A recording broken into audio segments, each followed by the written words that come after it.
अरे सुनो दुनिया वालों, क्या तुम्हें है खबर, न वो देखी है बातें कुछ अलग कुछ बेअसर। जहाँ सपनों को पंख मिले, जहाँ हर दीवार ढा जाए, न वो दे वो जगह है जो दिलों को जोड़ जाए। न वो दे है नया सवेरा, हर दिल का ये बसेरा, शिक्षा की ये रोशनी हर को ना करे सुनहरा। चलिए, गुड आफ्टरनून। तो आज हम लोग क्लास को शुरू करें। यस या नो? पढ़ना चाहते हैं? क्या जानेंगे? आज का पहला हम लोग का चैप्टर होगा भाषा और व्याकरण। चलिए इसको हम लोग शुरू करते हैं और प्रयास करते हैं सीखने का, जानने का एक ऐसी भाषा के बारे में जो हमारे देश की क्या है, राष्ट्रीय भाषा है, मातृभाषा है और राजभाषा है। जिस भाषा की दिन प्रतिदिन पतन होता जा रहा है, उस भाषा को उठाने का प्रयास करते हैं और एक भारतीय होने का और एक स्टूडेंट होने का वास्तविक दायित्व निभाने का प्रयास करते हैं। क्योंकि आज की आधुनिक शिक्षा में इंग्लिश को जिस तरीके से बढ़ावा दिया जा रहा है, हिंदी को उससे उतना ही नीचे जाना पड़ रहा है। क्या ये आज के शिक्षा के हिसाब से आने वाली पीढ़ी के लिए क्या ये सही है या गलत? यदि अगर हम अपनी भाषा की सुरक्षा नहीं कर पाए, अपनी भाषा को ज्ञान नहीं ले पाए, अपनी भाषा के व्याकरण को नहीं जान पाए, तो आने वाली हमारी हिंदी भाषा भी संस्कृत जैसी होगी। क्या आप सब ऐसा चाहेंगे? आवाज तो आनी चाहिए कि यस या नो। हाँ, नहीं ना? चलिए आज सीखते हैं भाषा के भाग को और देखते हैं कि भाषा क्या है।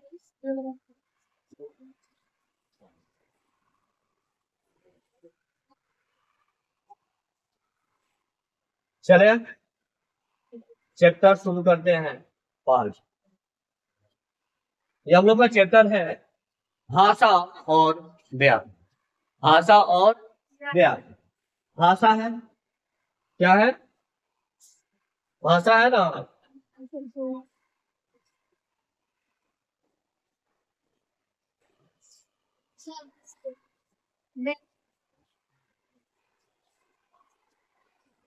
भाषा है। चलिए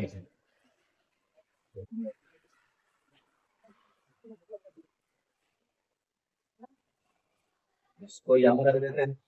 भाषा, भाषा को इंग्लिश में क्या कहते हैं? लैंग्वेज। और व्याकरण को इंग्लिश में क्या कहते हैं? ग्रामर। और हम लोग पढ़ रहे हैं हिंदी ग्रामर, यानी कि हिंदी व्याकरण। लेकिन हम यहाँ पर देखेंगे कि हिंदी व्याकरण में क्या चीजें जरूरी है। तो फर्स्ट चैप्टर का फर्स्ट बात आती है भाषा। कह रहे कि भाषा शब्द संस्कृत की भाष धातु से बना है। भाषा शब्द किससे बना है? संस्कृत के भाष धातु से बना है, जिसका अर्थ होता है, जिसका अर्थ होता है बोल। अतः जिन ध्वनियों को हम बोलकर मनुष्य अपनी बात कहते हैं, उससे हम क्या कहते हैं? भाषा कहते हैं। भाषा में हिंदी भाषा में ध्वनियां सार्थक होती है तथा समाज में उन ध्वनियों का एक निश्चित अर्थ यानी कि गुण होता है। यानी कि भाषा जो भी हो उसमें ध्वनि कैसी होनी चाहिए? सार्थक होनी चाहिए। नहीं तो कौवा भी अपनी भाषा बोलता है लेकिन समझ में आता है, वो क्या कहते हैं? ध्वनि बोलना। लेकिन जिस ध्वनि को हम मिलाकर सार्थक कर दें, जैसे एक तोता है, तोता को देखे हो आप लोग? देखे हो कि नहीं देखे? तोता को बोलते हुए सुने हो? क्यों? क्योंकि वो भी ध्वनि निकालता है, लेकिन ध्वनि कैसी निकाल देता है? सार्थक। तो वहां पर क्या हो जाती है? वो यहाँ पर वो ध्वनि है तोते का क्या है? सार्थक निकाल। इसलिए वो क्या है? भाषा का उपयोग में। तो हमारी कह रहा है कि भाषा में ध्वनियां सार्थक होती है, जो हमारे समाज में उन ध्वनियों का एक निश्चित और जब अर्थ आएगा जिस ध्वनि को, उसी को क्या कहेंगे? सार्थक कहेंगे। और जब अर्थ ही नहीं आएगा तो क्या आएगा? निरर्थक हो जाएगा। और निरर्थक ध्वनि का हिंदी व्याकरण में कोई उपयोग नहीं। चले, हिंदी भाषा की मुख्य तथ्य, हिंदी भाषा के मुख्य तथ्य क्या है? पहला इंपॉर्टेंट चीज है कि भाषा जो परिवार है हिंदी का, वो किस भाषा परिवार की? तो हिंदी हमारी भारतीय भारोपीय परिवार की भाषा है। हिंदी हमारी किस परिवार की भाषा है? भारतीय परिवार की भाषा। कह रहे हैं कि भारत में 4 भाषा परिवार होते हैं।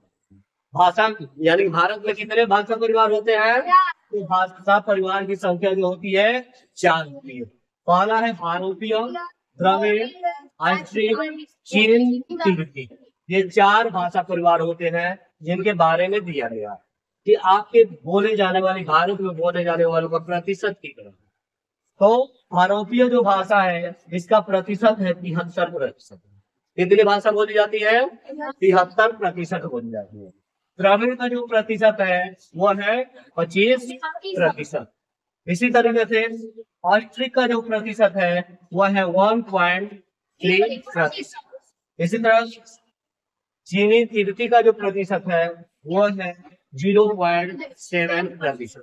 अभी हम लोग विस्तार से पढ़ रहे हैं। इससे बनाए गए क्वेश्चन को भी हम लोग देखेंगे कि किस प्रकार से क्वेश्चन आ रहे हैं। यहाँ किसी को दिक्कत है? नहीं है ना? अगर नहीं है तो समझ लीजिए, अगर है भी तो पूछ सकते हैं। आप जितनी बार चाहें, जितनी बार समझना चाहे उतने बार बताने के लिए हम तैयार हैं। स्पेशली आपको समझ में आनी चाहिए। चलिए, तो पहले इस चीजों को थोड़ा सा शांत होकर इसको स्पष्टली तरीके से देखिए। ये चीज है कि भाषा शब्द क्या है? भाषा शब्द भाषा की आवश्यकता के ऊपर। तो पहली चीज है कि भाषा की सबसे छोटी इकाई क्या है? भाषा की सबसे छोटी इकाई क्या होती है? ध्वनि। जब भी हम कोई भाषा बोलते हैं, ध्वनि का मतलब क्या होता है? आवाज। ध्वनि का मतलब होता है आवाज। जब भी हम कोई भाषा बोलते हैं तो उसके लिए हमें क्या चाहिए? आवाज चाहिए। आवाज आप देखेंगे तो बिल्ली भी बोलती है, चिड़िया भी बोलती है, लेकिन उनके ध्वनि में और हमारे ध्वनि में क्या? क्योंकि जो हमारे ध्वनि एक दूसरे के साथ मिलते हैं तो सार्थक क्या बनते हैं? अर्थ देते हैं। लेकिन पक्षियों और जानवरों के ध्वनि मिलते हैं वो सार्थक अर्थ नहीं देते, जिसके कारण भाषा का निर्माण नहीं होता। अब भाषा का निर्माण तभी होता है जब ध्वनि मिले और सार्थक अर्थ दे। तो हमारी ध्वनि क्या होती है? सार्थक अर्थ देती है। और ये ध्वनि क्या है? मौखिक रूप में प्रयोग की जाती है। जब हम मौखिक रूप से बोलते हैं तो ध्वनि वाले आती है। इसके बाद इसी का ध्वनि को ही हम वर्ण भी कहते हैं। जब इसी का लिखित रूप प्रयोग किया जाता है तो ये क्या कहलाता है? वर्ण कहलाता है। तो सबसे पहले हिंदी में पहला क्वेश्चन पूछता है कि भाषा की सबसे छोटी इकाई क्या होती है? कहेगा निम्न में से भाषा की सबसे छोटी इकाई क्या होती है? तो सबसे छोटी इकाई जब देखेंगे तो हमें यहाँ देखना होगा कि क्या उसमें हिंदी दिया है या इकाई दिया है, यानी इसमें ध्वनि दिया है, वर्ण दिया है, या आवाज शब्द दिया है, या वाक्य दिया है। 4 ऑप्शन अगर दे दिया जाए कि भाषा की सबसे छोटी इकाई क्या है? ध्वनि है, अक्षर है, शब्द है, या वाक्य है? अब वहां पे ध्वनि ना देखे कहे वर्ण है, शब्द है, वाक्य है, या वाक्यांश है। वर्ण अक्षर दे दे, शब्द दे दे, उपवाक्य दे दे, वाक्य दे दे, तब क्या होगा? अक्षर। तो सबसे छोटी होती है ध्वनि। ध्वनि से आता है वर्ण। ध्वनि से क्या बना? वर्ण। और वर्ण से क्या बना? अक्षर। और ये तीनों अपने आप में अलग अलग है। तीनों अपने आप में क्या है? अलग। जब हम कुछ बोलते हैं तो हमारे स्वर में कंपन होती है, कंपन के कारण हम कुछ सुन पाते हैं, उसे हम क्या कहते हैं? वर्ण की छोटी ध्वनि है जिसका खंडन नहीं किया जा सकता है। वह छोटी से छोटी ध्वनि जिसका उच्चारण श्वास के एक ही झटके में किया जाए वो अक्षर हो जाएगा, जिसका खंडन नहीं किया जाएगा वर्ण हो जाएगा। और जो मौखिक रूप से बोला गया, वर्ण का मौखिक रूप बोला गया, तो क्या हो गया? ध्वनि हो गई। ध्वनि से ये तीनों शब्द आए, तीनों अपने आप में अलग हो गए ना। लेकिन सबसे भाषा का आधार क्या है? यही है। अगर ये नहीं मिलेगा तो ये रहेगा, ये नहीं रहेगा तो ये रहेगा। ठीक है। तो कभी कभी कोई क्वेश्चन में आ जाता है कि निम्न में से भाषा का सबसे छोटा, यानी कि भाषा की सबसे छोटी इकाई क्या है? अगर तीनों साथ तब क्या होगा? ध्वनि। क्योंकि मूल क्या है? पहले कौन आया? ध्वनि आया।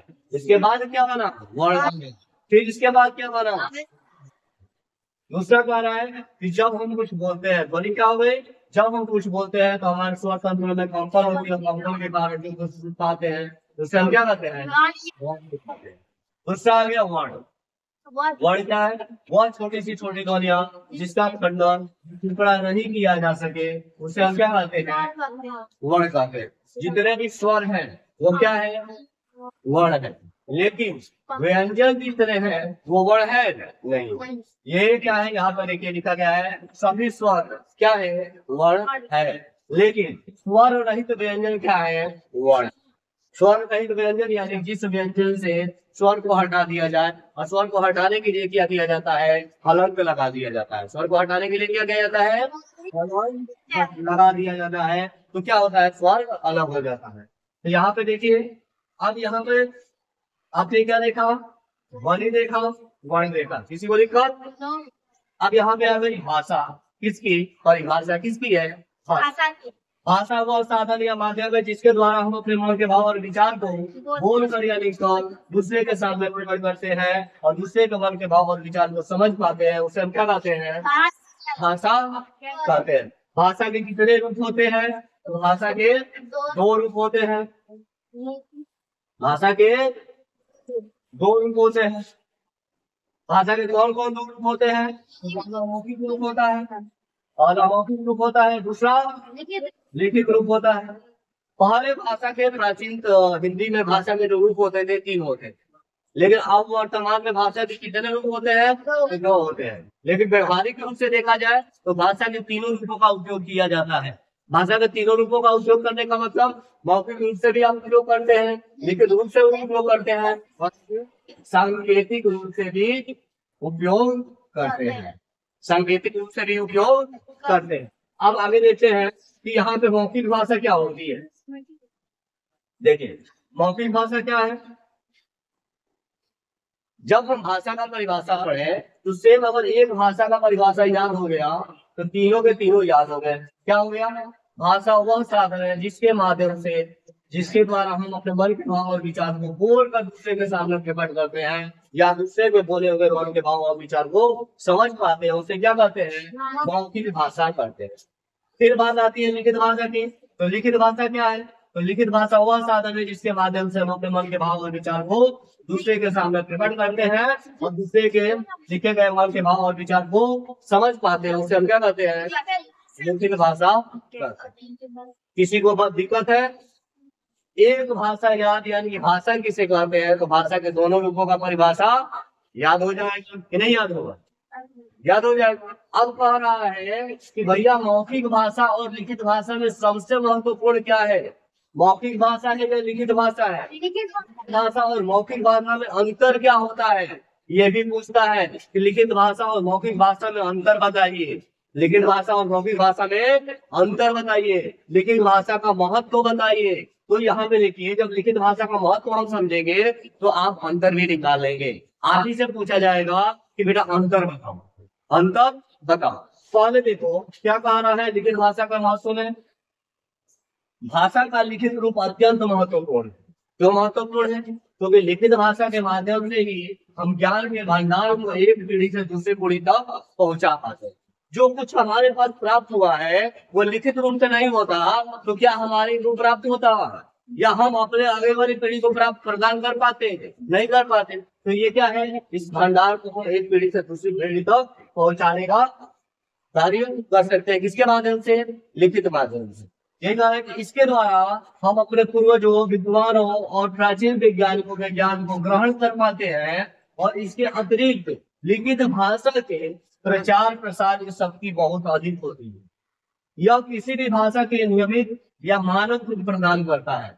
ये किसी भी भाषा को क्या करेगा, लिखित रूप, किसी भी भाषा, कोई भी भाषा हो, अगर उसका लिखित रूप है तो उसको नियमित करेगा, लगातार करेगा, उसका एक मानक रूप देगा, और इसी के कारण समाज में पढ़े लिखे व्यक्तियों को क्या मिलता है, सम्मान मिलता है। क्या अनपढ़ लोगों को सम्मान नहीं मिलता है? मिलता है, लेकिन उनसे ज्यादा किसको सम्मान मिलता है? पढ़े लिखे व्यक्ति। अब एक अनपढ़ व्यक्ति डीएम तो नहीं बन सकता, एक अनपढ़ व्यक्ति इंजीनियर तो नहीं बन सकता, एक अनपढ़ व्यक्ति डॉक्टर तो नहीं बन सकता। अब डॉक्टर और बने हैं तो किसके वजह से बने हैं? क्या मौखिक रूप से सारी चीजें बताई गई कि ये ऐसी ऐसी दवाई, ऐसी ऐसी रोग? नहीं ना, लिखित रूप रहा। हमारे जो प्राचीन वैदिक प्रणाली के जो भी ज्ञाता रहे, जो खोज करता रहे, उन्होंने क्या किया, उन सारे नियमों को लिखते चले गए। उन सारे नियमों को हमने क्या किया, पढ़ते चले आए। अब ये पीढ़ी दर पीढ़ी क्या कर रही है, लिखित रूप से है तभी तो आगे की पीढ़ी में जा रही है। अगर लिखित रूप से नहीं होती तो आगे की पीढ़ी में जाती। तो मुझे आप बताओ कि मौखिक रूप में, मौखिक भाषा में और लिखित भाषा में क्या होगा? महत्व को समझ लिए तो क्या आप बता सकते हैं लिखित और मौखिक में क्या अंतर है? हाँ, भाषा का लिखित रूप क्या होता है? स्थायी होता है।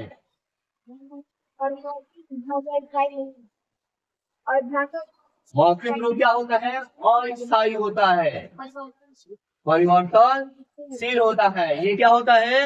अपरिवर्तनशील होता है। दूसरा,